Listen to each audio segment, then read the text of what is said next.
On a grim August 2nd, 1867, at the base of Wyoming's Bighorn Mountains, a handful of U.S. soldiers found themselves trapped and encircled by hundreds of fierce Lakota warriors on horseback. Just 8 months earlier, and only 3 miles from this spot, these same warriors had wiped out Captain William Fetterman and his 80-man unit in a devastating ambush. Now they charged again, hungry for another win.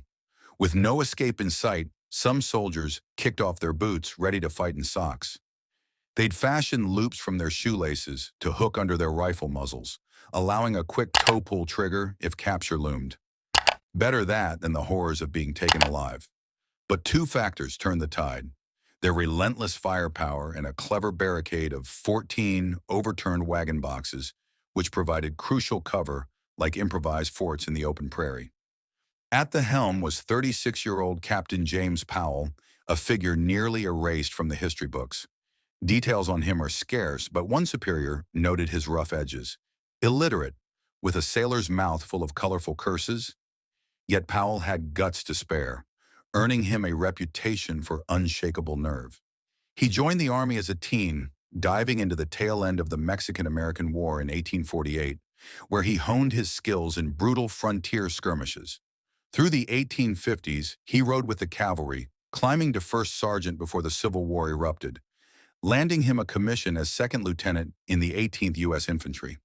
This clash, part of Red Cloud's war, showcased how innovative defenses could shift the odds against superior numbers, much like how later conflicts, from the Alamo to modern urban warfare, turned everyday objects into lifesavers. With the 18th U.S. Infantry, Powell plunged into the heart of the Civil War's Western theater, clashing in nearly every major showdown from Shiloh to Chattanooga. His grit shone brightest outside Atlanta at the Battle of Jonesboro in 1864, where his unit stormed a fortified Confederate line amid blistering fire. Powell took multiple hits, surviving the ordeal, but surgeons couldn't extract 2 rebel bullets lodged in his chest. Souvenirs he carried like unwelcome badges of honor until his dying day. By late 1866, newly promoted to captain, Powell rode back to his regiment at Fort Phil Kearny, alongside fellow officer William Fetterman. They arrived smack in the middle of Red Cloud's war, a fierce Lakota resistance against U.S. encroachment on the Bozemantrail. Though the prime fighting season had wound down, warriors kept up the pressure, raiding supply wagons and rustling cattle around the isolated outposts. The fort's Achilles heel was its dependence on timber from the nearby Bighorn foothills, essential for building stockades, barracks, and even basic fuel for heat and cooking. These logging crews, often lightly guarded, made prime targets for hit-and-run ambushes. Colonel Henry Carrington, the fort's commander, dispatched Powell to rescue one besieged wood train, and he pulled it off flawlessly, no losses. But just 2 days later, when another party came under fire, Fetterman pulled rank on Powell and led the relief force himself. December 21st, 1866, a date etched in infamy as Fetterman's entire command was annihilated. Powell's troops helped recover and bury the mangled remains, a gruesome task that seared the warriors' brutal tactics into their memories, fueling a wave of paranoia among the survivors. Yet with the Lakota settling into winter camps, the real enemy shifted: Mother Nature. Brutal sub-zero blizzards cut off the Bozemantrail, halting all resupplies. By December's end, 28 enlisted men were down sick. Come April, that surged to over 90, nearly a fifth of the garrison, mostly ravaged by scurvy, a vitamin C deficiency that turned hardy soldiers into shadows of themselves. This episode highlights how frontier forts like Phil Kearny were as vulnerable to logistics and environment as to combat, much like the infamous Donner Party's ordeal or even modern remote outposts in Afghanistan, where supply chains dictate survival.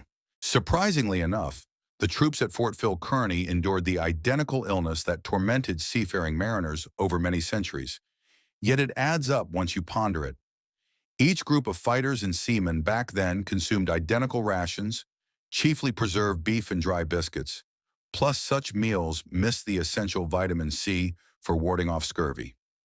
Aboard vessels, mariners finally received citrus extract which halted scurvy, yet border guards during the 1860s merely got acetic acid, Plus, much of those occasions, the military stores simply lacked such supplies. People figured the guards along the border might plant plots and obtain entry to new produce thusly, yet such efforts proved no focus at Fort Kearny.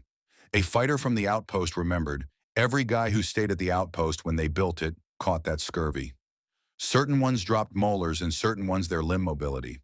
During springtime, as the turf emerged, plenty of feral leaks appeared, and that scurvy crew got commanded away to consume those. One non-military person who'd labored at the outpost stated he continued enduring from scurvy's impacts long afterward.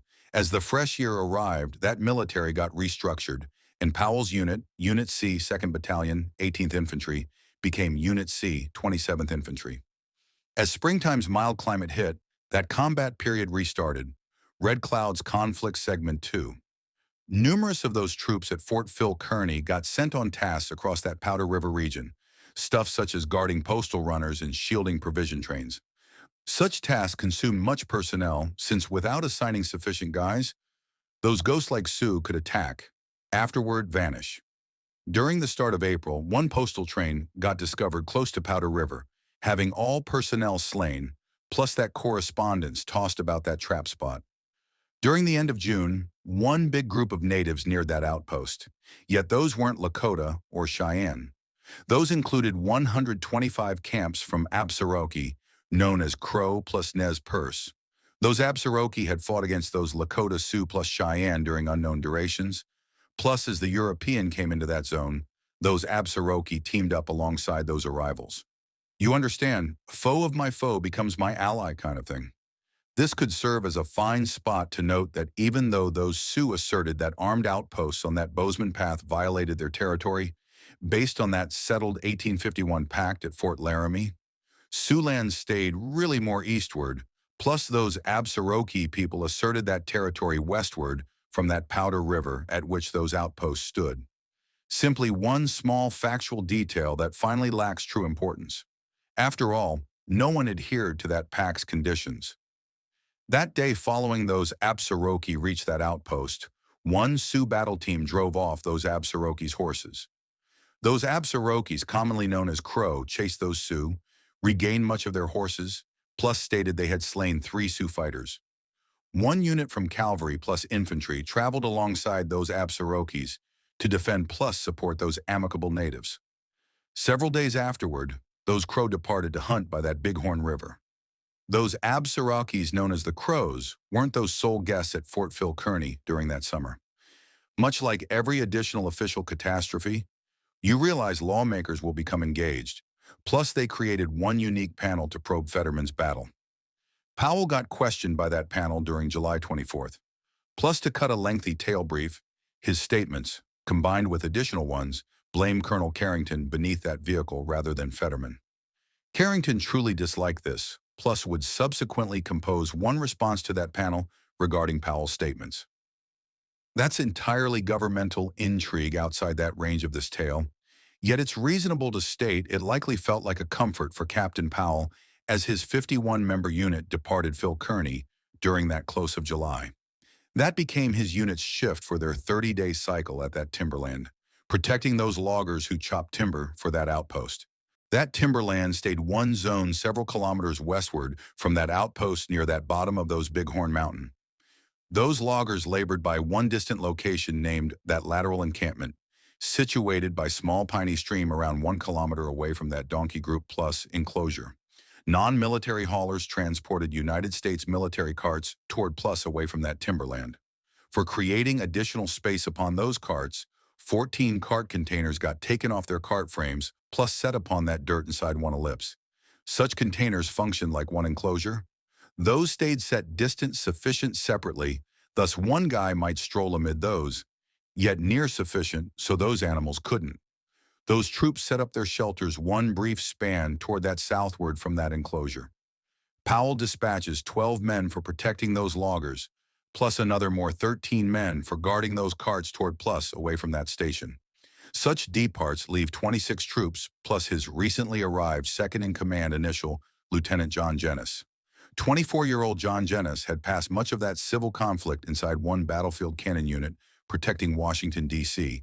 Following that conflict, Jenness had obtained one commission inside that fresh 27th Infantry, plus had merely gotten designated toward Captain Powell's company in July. Currently, that lateral encampment wasn't really inside view line from that enclosure.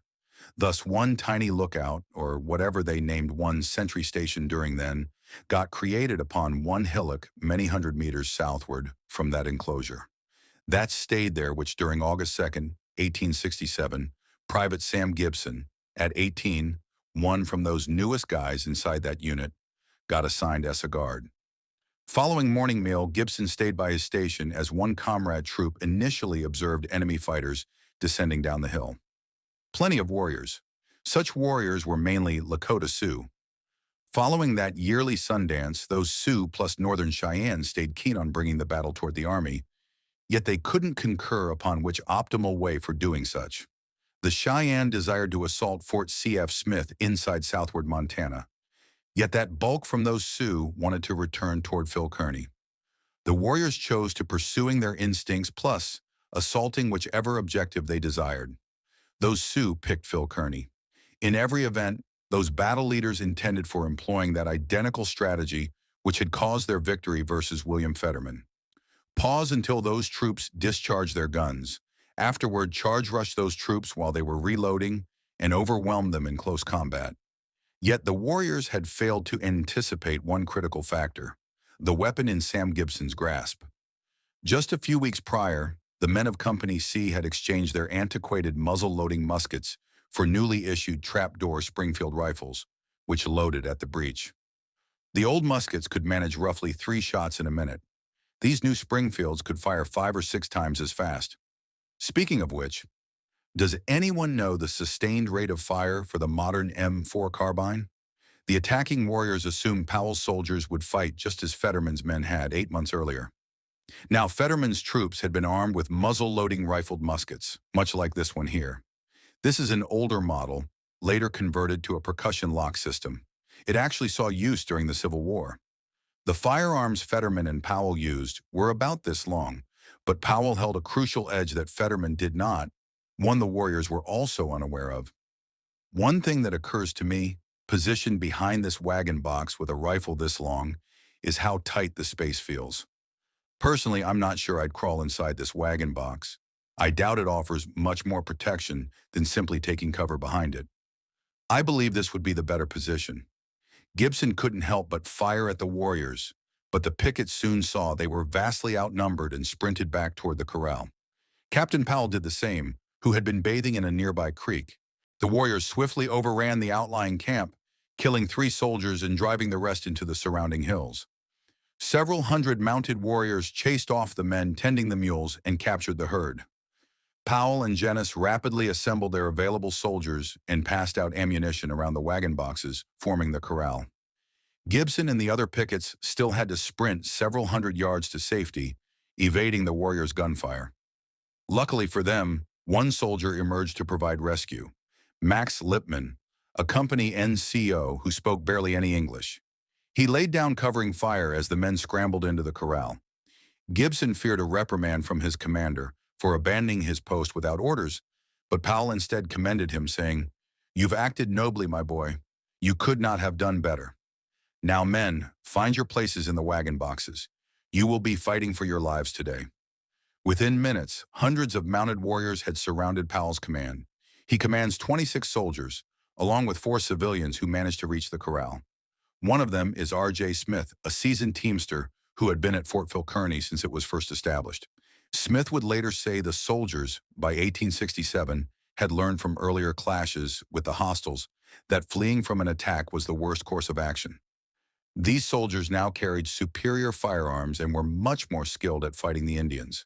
They had learned it was far safer to stand and face the Indians than, as in the previous year, to turn their backs to them. If you run from an Indian, you become his prey. That morning, Smith had been out deer hunting with a partner but spotted warriors in the area and couldn't get back to the fort. He assumes a position on the corral's north side and arranges his weapons, 2 Spencer carbines and 2 revolvers. Beside him, Private Thomas Doyle, known as Tommy, piles ox yokes into the gap separating 2 wagon boxes. Gibson stations himself behind a box on the south side, alongside two veteran soldiers, Sergeant John McQuarrie and Private John Grady. Captain Powell and First Sergeant John Hoover take up a spot a couple of wagon boxes to the west. Sergeant Lippman, however, doubts the wagon boxes will provide sufficient cover from the hostiles' gunfire. He instead lies prone on the southwest edge of the corral behind a salt barrel, which he reinforces with a few ox yokes. Next to him, Private Jim Condon gets ready to fight from behind a barrel stuffed with beans. Lieutenant Jennis occupies an exposed post near a covered wagon on the west side. He observes a group of native spectators on a hill to the east of the corral and remarks that he believes he can see Red Cloud himself positioning to watch the coming battle from the hilltop. "Sure you can, buddy," Smith later remembered. "I told him to keep under cover. He stated he was compelled to expose himself in order to look after his men." Around the perimeter, the men remove their hats and use them to hold additional ammunition.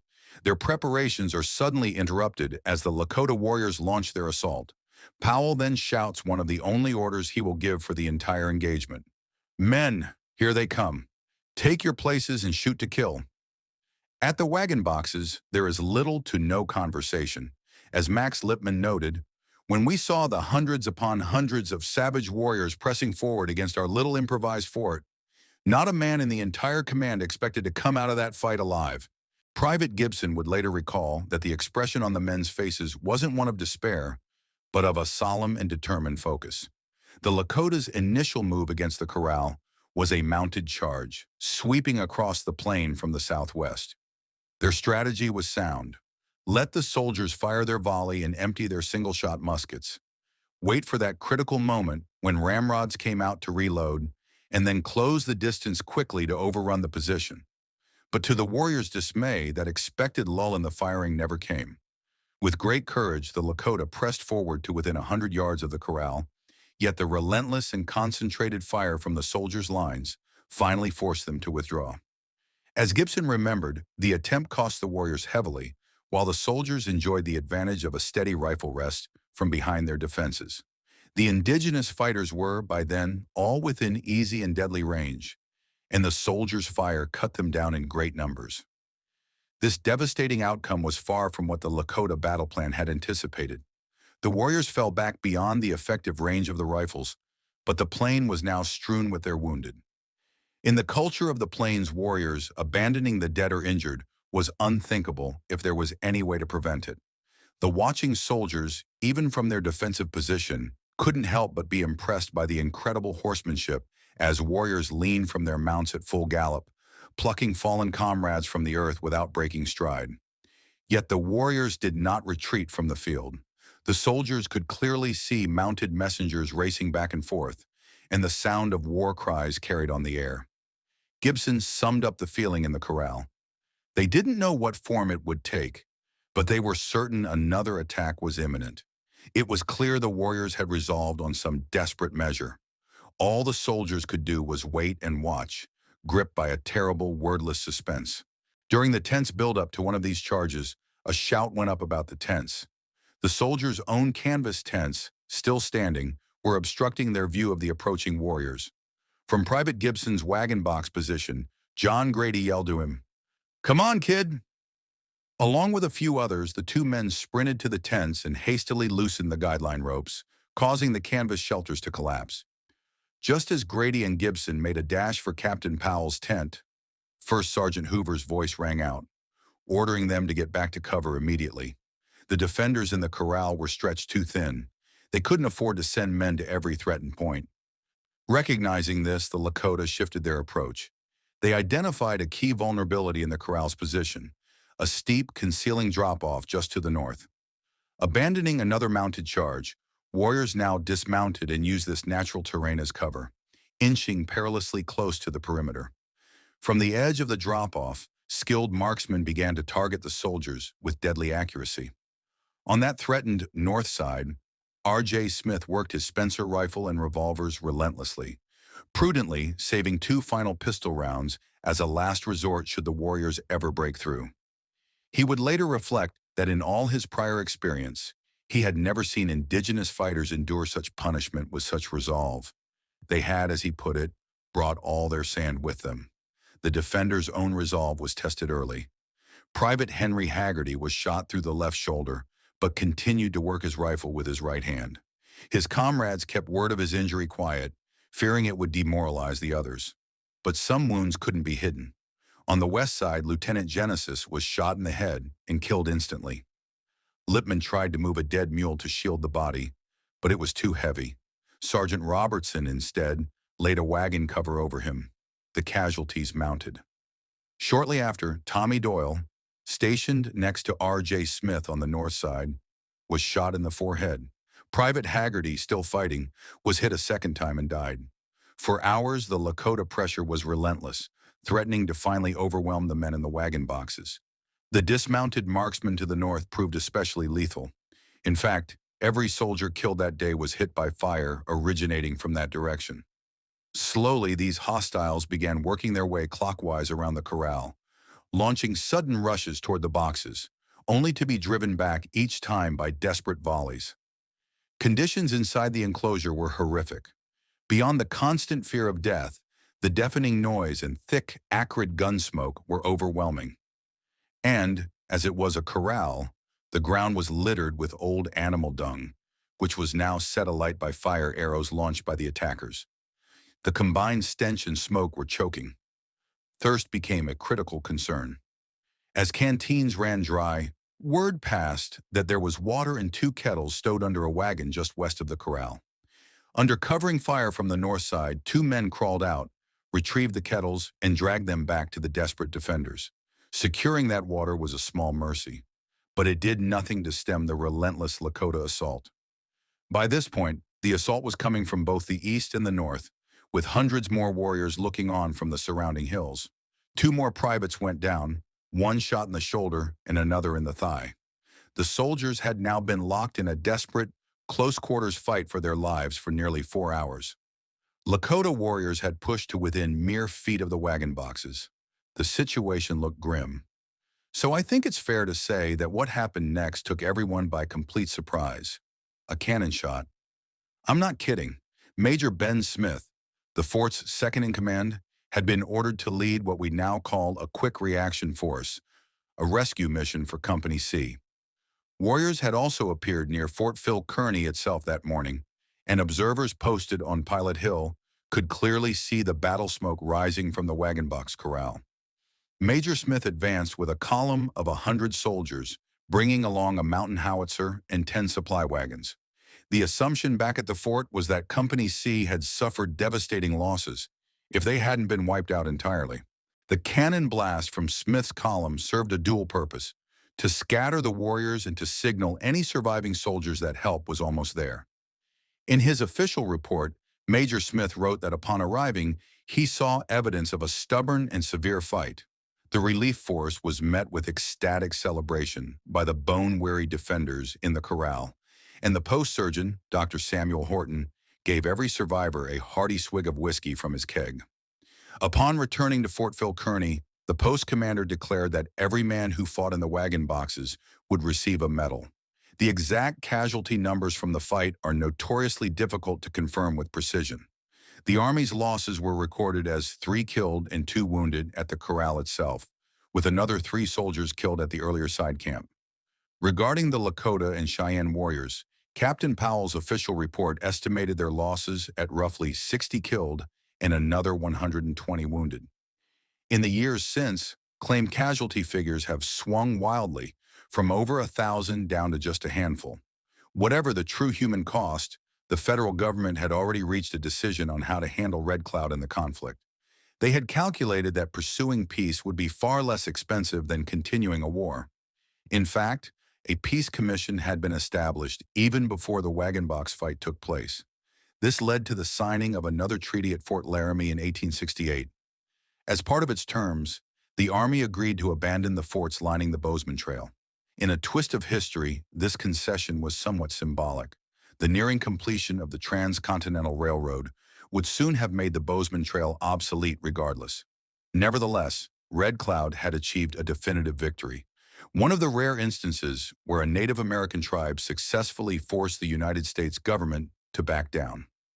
The soldiers who had fought side by side in the wagon boxes eventually scattered to their separate destinies. Max Littmann, the German immigrant who famously fought from behind a salt barrel, left the Army in 1869.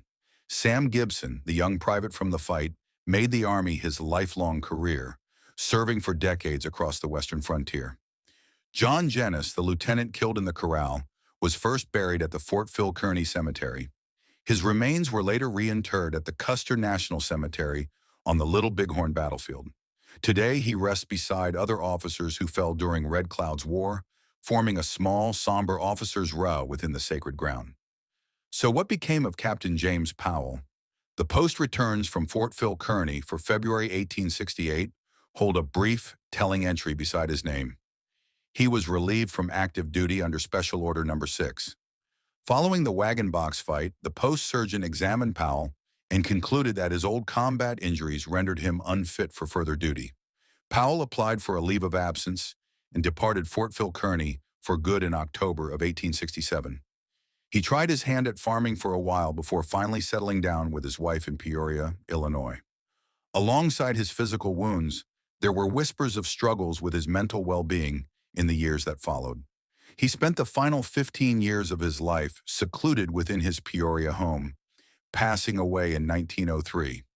While James Powell wasn't killed on the battlefield, he unquestionably gave his life in service to his country. I'd like to pause here to extend my sincere thanks to everyone who supports this channel. Whether it's by liking and commenting on the videos, which genuinely helps YouTube share these stories with more people, or by subscribing, it all makes a tremendous difference. Thank you so much for your support. Thanks for watching.